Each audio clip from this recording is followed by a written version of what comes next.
welcome to Plow and Potato. I'm Sean Bonet, and today I'm bringing you an episode about going to college with a man who's gone to college himself, Aaron Ventura. Aaron, thanks for joining me. Yeah, I have to say, I'm a little disappointed that Joffrey's not here. Right. So, well, maybe I can come back another time.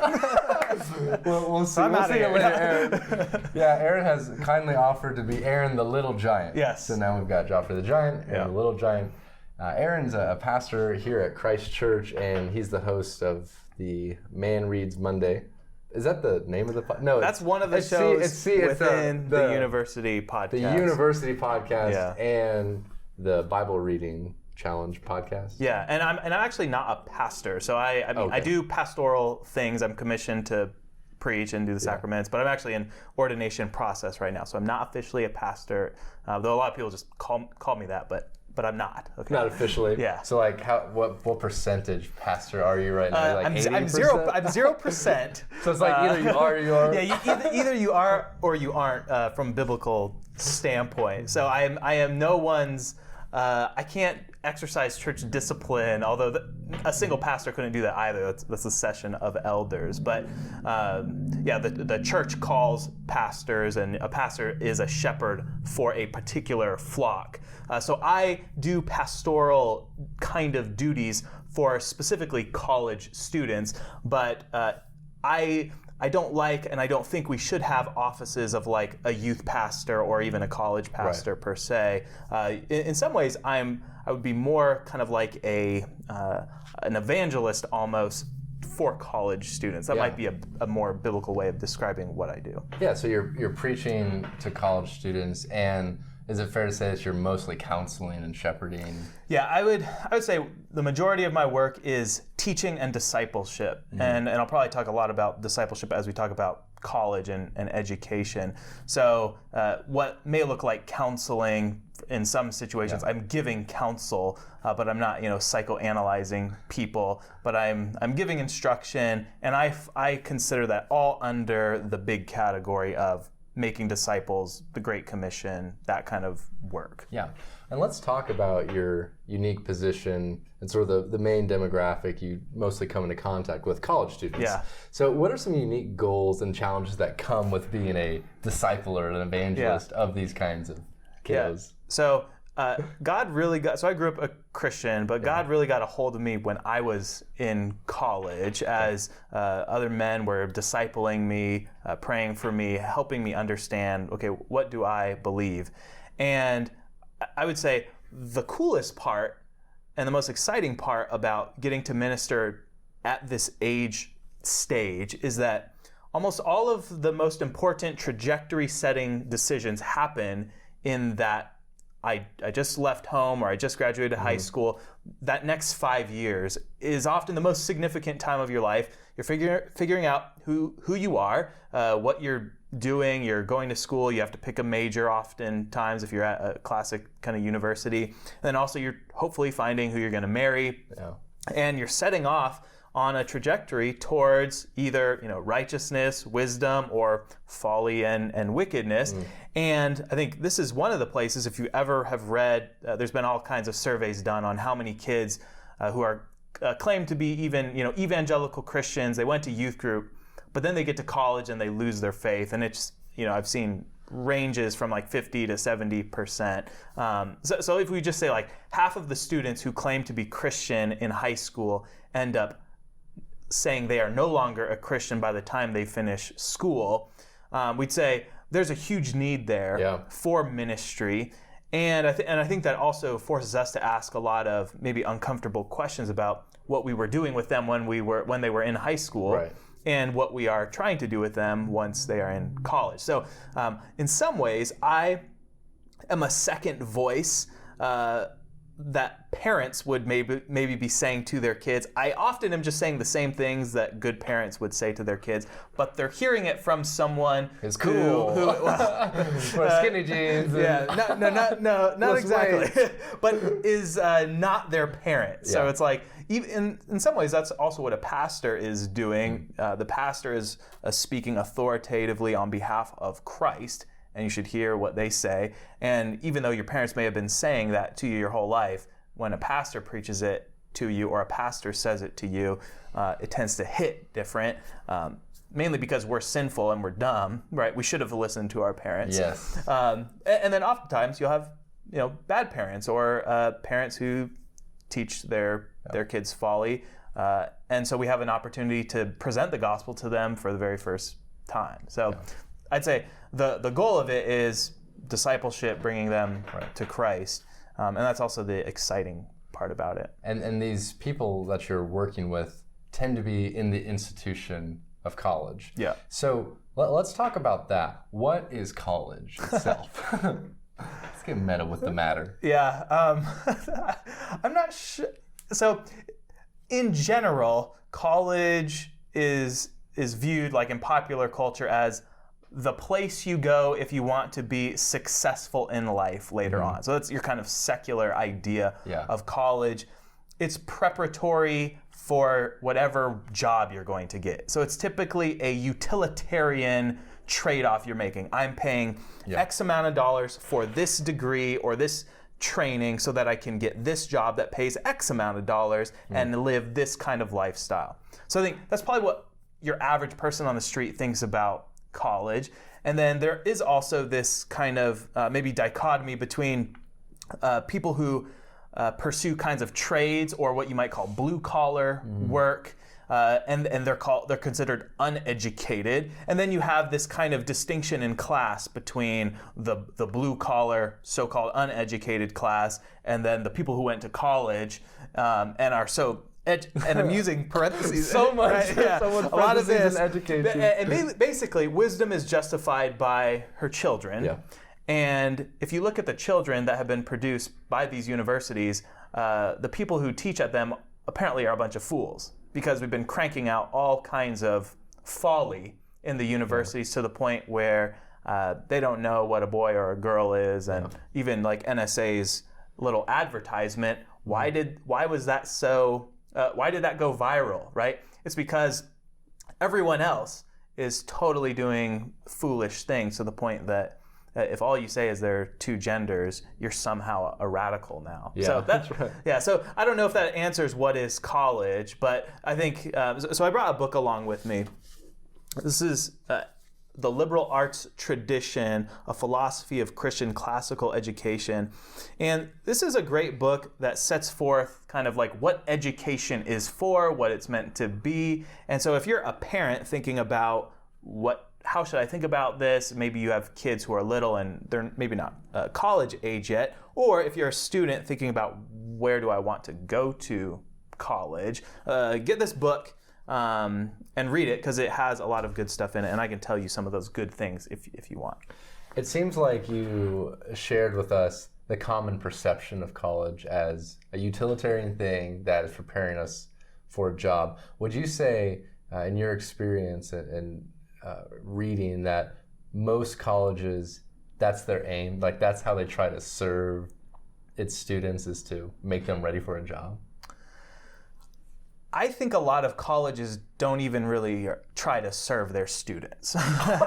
So, okay, so you're gonna have to answer that, because most colleges, they have a marketing team and they have presidents who are thinking about ways that they're unique and ways that they're helping the community and students. So that's really fascinating. Yeah, so I'd say there's somewhat a conflict of interest might be too strong a word, but it's a business.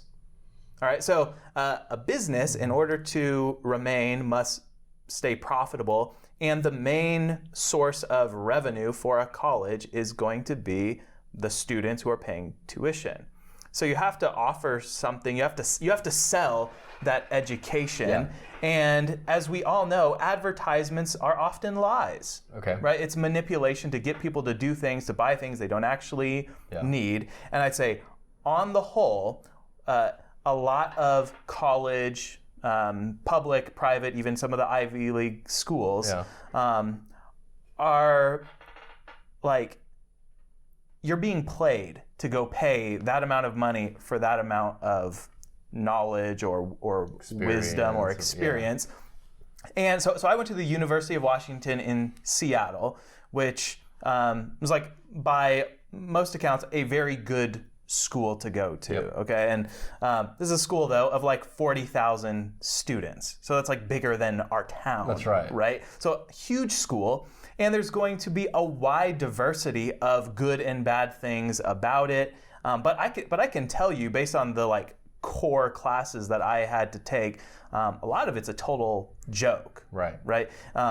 It has no unifying principle to it. So what makes the university the one, the things in which all things cohere is, as we know as Christians, is Christ. But there is no such thing as a university outside of Christ, the arche who holds all things together. So there's no unifying principle. The departments don't talk with each other. There's no unified educational vision. And then it's broken up into various kind of colleges within the university. So I was in business school. So I went to the Foster School of Business. And you go through your marketing, your accounting, your finance classes. And so you're going to have a different flavor of things. But like, what were my big takeaways from going to business school? It was mainly like, here's how you network and work in a team. And it was very little, I'd say, like technical know-how. So yeah, you learn like debits and credits and how finance works. But a lot of it is just a place to network and to hopefully become the kind of person that you could get a job at Google or Amazon or one of the tech companies. That was my experience within the business school. I have other friends who were maybe doing science or engineering that are going to have a different experience. But you notice that in all of these, success for them is primarily seen as getting a good, high-paying job at one of these prestigious companies. And I'd say that is a woefully short-sighted and unbiblical view of what education even is, or what a human person is for. Yeah, I mean, often in these universities, they're all unified by like some mascot or some trite like go it's the football Seahawks. team. It's the football team that is the in whom all things yeah. And then even to your point about the way that they try to position themselves to the students, they may advertise the cream of the crop students, which is probably like the 0.03%. And they say, hey, look, you can be like this person. And they all will be ethnic minorities. Oh yeah. Right. That's right. Oh gosh. And they'll show everybody, you can see yourself in every character in the advertisement, but it is pretty shammy. There's a lot of sham to it, where it's some students, they go to college and they get a really good experience because they work hard, they really utilize their professors, the materials used, and we're just even speaking at a state school. Yeah, they take part in different fellowships and traveling opportunities they can have, and they can have a pretty good experience, but not. In a class of 20, that's 2 kids. Yeah. And the rest of you are just getting duped out of thousands and thousands. So when you put it all this way, what should a Christian family consider when selecting a college? If we're looking at majority of colleges and it doesn't look too good, what should they be thinking about in this transition? Yeah. So a few things here. So first, I would want to assess as a parent or as someone giving advice, like what education have the kids received so far? Okay. So if your kid has received a rigorous Christian education from the get-go, and so they're already probably like more educated than your average college graduate by the time they finish a good Christian classical school, let's say, or even certain homeschool co-ops and things like. You can really do a lot. So I was homeschooled up until high school. So through 8th grade, I did a number of co-ops through that, and then I was in a public school from pretty much junior high to high school. But this was a very good, pretty academically rigorous. I even had some Christian teachers, but it was a public school that had challenging courses, and I'd say on the whole is a pretty good education given the options that were in front of me. Yeah. So I would want to consider that, because if you say, so we live in Moscow, there's a classical liberal arts school, New St. Andrews College right here, there's University of Idaho, and then you have other options around the country. I would say, do you know what your kid needs? And there is no like one size fits all education, I don't think. I think discipleship, that's what you're doing as a parent. You're discipling your kids. And education, I would say, is a function of discipleship. The goal of education is to love God, to be able to love God and to love people. That's the whole goal. And if you have a university that does not love God, we already know it can't love people. So I think if you need to go there to get technical skills for engineering or certain science, that you want to be pre-med or be a nurse, just go in with your eyes open that this is primarily an education you are getting that is built on atheistic or naturalistic or secular or even anti-Christian presuppositions, right? So can your kid handle that? Right. Are they shrewd enough, or are they going to be coming home and saying, I actually think that God made the world using an evolutionary process over millions of years, and I'm going to practice science based on these presuppositions. I think you as a parent are an idiot to send your kid not ready into that environment for the sake of them being a doctor one day. It's like, what does it profit you to gain a successful career in practice at the cost of your soul? Yeah. And over the years, I've seen the fruit. I mean, that's the basic thing. I've seen the fruit of people who have gone to various different schools and seen the fruit of what certain churches, the disciples they produce. And there's a marked difference amongst those who have this self-conscious goal and vision of Christ has to be the center of the education and the goal, and those who are just simply seeking mammon or seeking earthly success. Those are two very different visions for education. So as a parent, I would say get a book like this. Doug wrote a book, Recovering the Lost Tools of Learning, and figure out, where is your kid at? Because they're going to all need something possibly different. And the need that you're trying to get parents to consider is sort of like a spiritual knowledge need, right? Like, what do they need in order to further as a disciple of Christ, and what might they need to get a job or experience? Is that what kind of needs need to be thought of? Yeah. So one example would be, let's say you are an 18-year-old senior in high school, and you're a man, and you have a really strong sense of what God has created you for. Yeah. And you think, like, I want to be an architect, or I want to be a builder, or I want to pursue some kind of trade, or I want to be a pastor, or I want to be a teacher. Now, if you as a parent have discerned that this is indeed from the Lord, this appears to be what God has called them to, and that's been confirmed by kind of other people around them at that young of age, then I would want to find an education that fits and aligns with that, and it may not be college, right? It may end up going to a trade school or starting to work. Yeah. One of the nice things about a liberal arts degree is that it is kind of universally applicable to everything, because that's the whole point. It's the education for a free man. And so in some sense, you can't go wrong with that. And I think if you forego, I'd say for most people, that's probably going to be one of your best options, whether you go through the full thing or not. You can do a lot of worse things with your 18 to 22 years than learning about theology, math, science, these things from a Christian perspective, and being around a bunch of like-minded people who you may try to find your spouse amongst. Yeah, that's right. You could do a lot of worse things than that.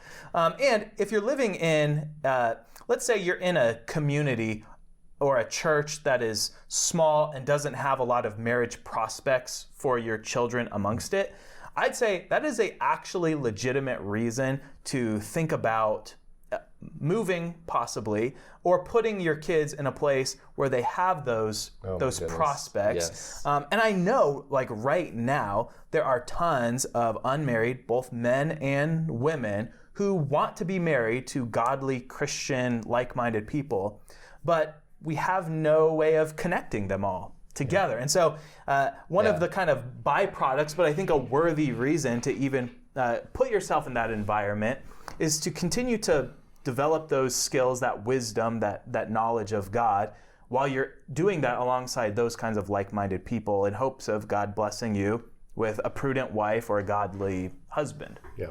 It seems like families should start seeking that wisdom and discernment about their family right now. What do my kids need? What are some practical things that will come from that families should be doing now to prepare for that college time? Yeah. So the number one thing would be, are you at a faithful church? And I mean a church that is open right now, right. That's meeting and worshiping as they're able, that has elders that exercise discipline, and that the whole counsel of God is being taught. Mm-hmm. So I'd say those are some of like the bare minimum. And then the other thing would be, we have a strong conviction about things like singing the Psalms and worship like that. Yeah. And that's just hard to find. I recognize that as a great need. Finding the church, like a church Finding like a this. church, yeah. But I think it is worth making the move, making the career change if needed to be able to do that. Absolutely. Because Jesus says, seek first the kingdom of God and everything else will be added unto you. And I think that includes seeking first the pure worship of God. And if that's not happening where you're at, then I think your priorities are out of whack. So I'd say, number one, you have to have a really healthy, strong, faithful church around you. And don't send your kid to any school around the country that does not have that.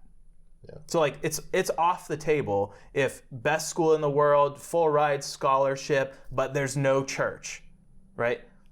You're a dumb parent if you're gonna encourage your kid to go there. So that has to be part of it. So you're saying in the research process, you're going to be looking into local churches, like what churches are like within a certain radius of the school. Yeah, I mean, that's like the number one thing you should be doing as you're thinking about any move to any place. So if you're thinking about what job do I want to take after school, so maybe you have 3 offers. Well, even though the highest paying offer or the most attractive, sexy offer is in a city that has no faithful churches in it, and there are lots of places that have no faithful churches in it. Like that's the sad state of our nation right now. Then you have to be willing to say, God, I trust that if I seek your will first, you're gonna make things go well for me. That you're gonna add all these other things to me. And that's just a matter of faith, right? Sight would tell you to go do these other things, but faith is gonna say, no, Christ must be first, worshiping God is first, and then everything else follows. On the other like practical things, as a parent, like you should be educating yourself on this so you can give good advice to your children. So especially if you haven't been to college in 20, 30 years or whatever, you should be making sure that you have a voice, a thoughtful voice to say, here's what I think about this, or here's what I think about that, not just whatever you want to do, kids. That's incredible. I think that provides a lot of wisdom and advice for our listeners. Now to close out, I'd be curious, what practical thing do you feel like you learned too late about that 18 to 22 time frame that you would say, hey, learn this or do this, don't learn it late, don't do it late? Yeah. So I have tons of regrets. I've done a lot of stupid things, and some of it was I was just poorly taught. So I had a zeal for God. I wanted to follow God, but there wasn't a faithful church around me. No one was teaching me how to do it. So I had to kind of search that out for myself. And so I was put at a disadvantage just by circumstance, but God was gracious enough to send certain people or even certain books or ministries to me at certain times to help me figure that out. I would say when I was in college, I was not thinking at all about marriage, and I was thinking like, I want to be a frontline missionary. I'm going to go die for the gospel. Yeah, with some arrow in your back. Yeah. So, I had listened to a bunch of John Piper sermons. I was like just so ramped up for missions, and I wanted my life to mean something in the kingdom. And so I had that kind of singular purpose, and in some sense, that's still in me, that, I have maybe less of the martyr desire now, but I pursued that at the expense of the normal things of pursuing a wife and so forth. Now, in God's grace, I didn't get married till I was 29, and I am very grateful that I married who I married at 29 years old. So in that sense, I'm glad that I did those dumb things because I love my life now. I love my wife and my son. But there was a lot of hard lessons that I had to learn as a result of the path that I took. So I finished school. I spent a year raising support to be able to go help plant a church in Florida as kind of training for possibly going to the mission field. And so I took a really strange route to what I'm doing now. So I've basically been in ministry since I was 20, and bivocational. So I worked for a health tech startup in Seattle. I've done a number of other things to pay the bills, but that is not the route that I would advise most people to take because of what it does to you as a person and how, so I'm 31 now, and I have a 8-month-old son. If I had gotten married when I was, say, like 24 or 25, my life would look radically different at 31 had I pursued your kind of normal road to life.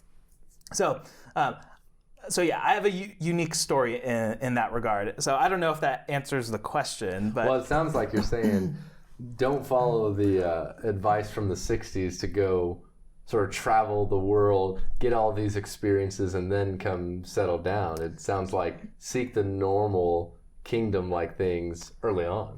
Yeah, so I think some of it was like a theological misunderstanding that it was like, it's kind of like the monks, or, being celibate is the higher way. Yeah. And missions Paul, work, martyrs. Yeah, and Paul does say that if you marry, you will have different troubles in this world than if you don't. And that's true. So I had no, I lived in a somewhat dangerous area of town, but I didn't care, right? I had a gun. Guy. I was a single guy, and I lived with a bunch of guys. Like, no one's going to mess with us.